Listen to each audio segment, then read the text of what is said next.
नमस्कार मंडळी, मी सुशीला नेमाने. माझ्या यूट्यूब चॅनलमध्ये तुमचं सर्वांचं स्वागत आहे. आज मी तुम्हाला एक रेसिपी दाखवणार आहे, मखमलपुरी. ही आता मखमलपुरी कशी बनवायची आहे ते मी तुम्हाला आता दाखवणार आहे आणि त्याला काय काय साहित्य लागणार आहे तेही दाखवून देणार आहे. चला बघूया. आता हे मी मैदा घेतलेला आहे, एवढा मैदा घेतलेला आहे. तर त्याच्यातले मी 4 चमचे किंवा 2 चमचे असे काढून ठेवते. हे बघा, आता मी हा एवढाच मैदा काढलाय ना, तर मी त्याच्याऐवजी एवढा रवा टाकलेला आहे, टाकून घेणार आहे. आता छान असं मी रवा आणि हा मैदा मिक्स करून घेतलेला आहे.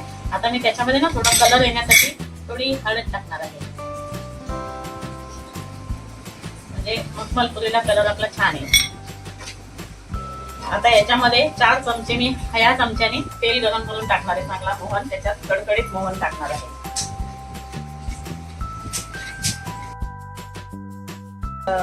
4 चमचे तेल चांगला मी कडकडीत गरम केलेले आहे आणि तो मी छान असा टाकून घेणार आहे. हे बघा,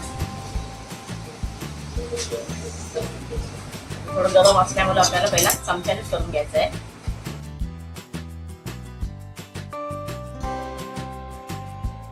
आता मी हा थोडा मीठ टाकून घेणार आहे. गोड पदार्थ आहे, पण गोड पदार्थ थोडासा मीठ टाकण्याची चव छान लागते, त्यामुळे मी थोडासा मीठ टाकून घेणार आहे. आणि आता हा छानपैकी असा थंड झालेला आहे. तर आता मी काय करणार आहे, हा चमचा ठेवणार आहे आणि चांगल्या हाताने त्याला मळून घेणार आहे. म्हणजे हे पूर्ण मैद्याला आणि रव्याला हा सगळं जो मोहन आपण टाकलेला आहे कडकडीत, तो असं छानपैकी लागलेला असा आणि असं छान असं हे होईल. अशी छानपैकी अशी मूठ तयार झाली ना, तर समजायचं की खूप छान सगळीकडे मोहन लागलेलं आहे. आणि मग थोडं थोडं पाणी घालून मळून घ्यायचं आहे. असं घट्ट पण नाही जास्त आणि लूज पण नाही, मीडियम करायचं. छानपैकी असा मोहन पण छान त्याला लागलेला आहे आणि आता हळद टाकल्यामुळे कलर पण छान आलाय आणि असे स्मूथ पण तयार होते. एवढा म्हणजे छान मोहन छान लागलेला आहे त्याला. आणि आता थोडासा पाण्याचा असा हटका देऊन थोडा मळून घ्यायचा आहे. एकदम पाणी टाकायचं नाही तर मग नरम पण होईल, म्हणजे मऊ होईल एकदम.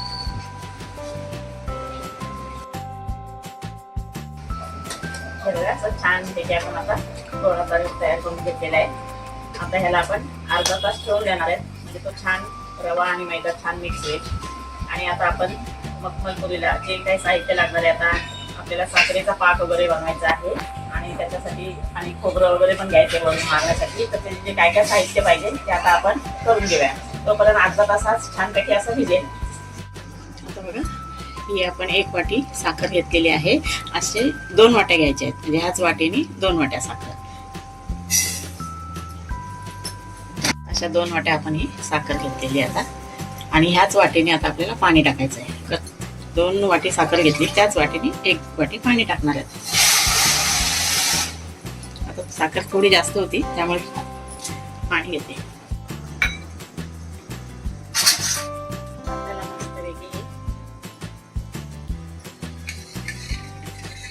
एक तारी पाक बनवून घ्यायचे आपल्याला. आता थोडी आपल्याला हे टाकून घ्यायचे, वेलची पावडर टाकून घ्यायची थोडी, छान प्रकारे स्वाद येतो असा. आणि हा पाक आपण 1 तारी असं बनवून घ्यायचा, हलवत राहायचा थोडा. आणि साखर विरघळते, साखर विरघळली तरी सुद्धा आपल्याला थोडा वेळ चालू ठेवायचा आहे गॅस, 5-10 मिनिटं. हे बघा, अशी छान अशी 1 तारी पाक आपला तयार झालेला आहे. अशी एक सलग अशी तार सुटते, म्हणजे छान असा पाक तयार झालेला आहे. आता आपण गॅस बंद करून घेतलाय आणि थंड करत ठेवायचं त्याला. आणि आता पुऱ्या लाटून घ्यायच्या. आता छान असे पेढ्याचा आकार देऊन आपल्याला हे करायचे. आता गोळी तयार करून घ्यायची आहे. अशा प्रकारे मी असे बनवलेले आहेत. आता हा पीठ आहे. तर आता पण मैदा घेताना थोडाच घ्यायचा आपण, मैदा जास्त पीठ नाही लावायचं आहे.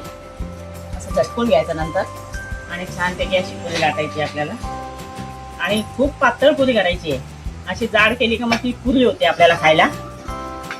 ही कशी खास मखमलपुरीसाठी, म्हणजे अशी कुरकुरीत आणि कडक म्हणजे आता व्हायला पाहिजे.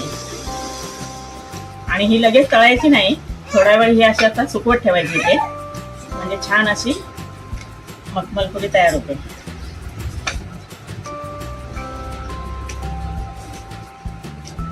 अशी पातळ केलेली आहे, कारण का जाड केली तर ती पुरी होते, म्हणजे ही फुगली नाही पाहिजे आपल्याला.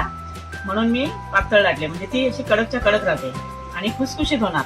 म्हणून थोडा वेळ मी आता तिला ना सुकून देणार आहे या पुऱ्यांना, आणि एक 5-10 मिनिटं, आणि नंतर मग तळायला घेणार आहे. हे अशी आपण करंजी कशी करतो ना त्या प्रकारे अशी करून घ्यायची आहे पोळी.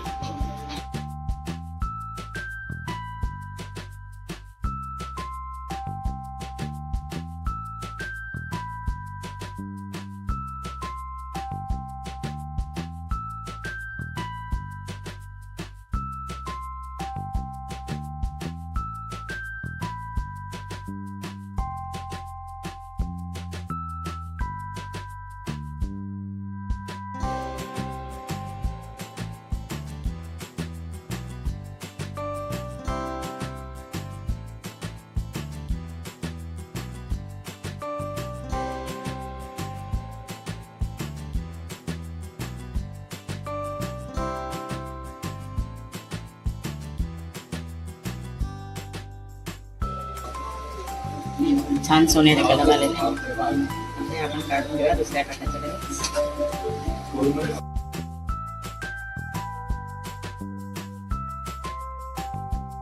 आणि हा जे खोबरं आहे ते आपण आता छानपैकी असं बारीक करून घेतलंय. तो असं त्याच्यावर थोडं थोडं टाकायचं आहे. पाक टाकल्यानंतर आता छानपैकी अशा मखमल तयार झालेली आहे. त्याच्यावरती आता खोबरं वगैरे मारून छानपैकी झालेले आहे. तर आता मी टेस्ट करून बघते कसं झालंय ते.